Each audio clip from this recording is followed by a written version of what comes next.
Good afternoon from London. So taking a look at the news flow today so far, major news out of Europe was from Finland. So they passed the EFSF vote in their parliament today. A lot of the market focus yesterday was whether countries would be voting through the EFSF changes, and tomorrow we're seeing that Germany will be voting in their lower house, so a lot of anticipation around that.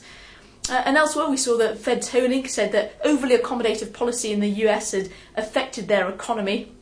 And also we saw Bank of America Chinese strategists say that Chinese growth could be below 7%, and in effect they're looking at a hard landing. So slightly converse from comments we saw this morning from a Chinese researcher who said that China are not looking at a hard landing.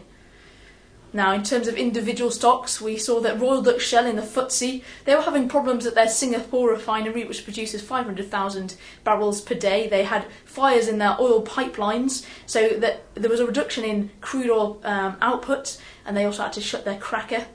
And also Amazon today, they unveiled their Kindle Fire, so they're going to be selling that at $199. We saw quite a bid tone in their shares today. Now taking a look at the rest of the markets, in terms of fixed income and equity markets, there's been a bit of a breakdown in correlation, so both trading in the red today, and that's sort of on talk that there's profit taking going into the end of the month.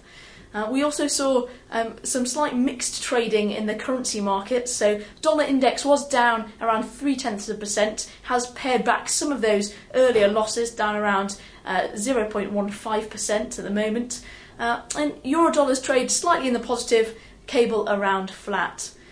Now, in terms of the energy complex, we saw the oil inventory numbers slightly earlier, so we saw quite a big build in the crude oil after a massive drawdown at the last reading. We also saw a build in gasoline, so there was a knee-jerk reaction lower. However, we have rebounded and now trading slightly higher than pre-data release.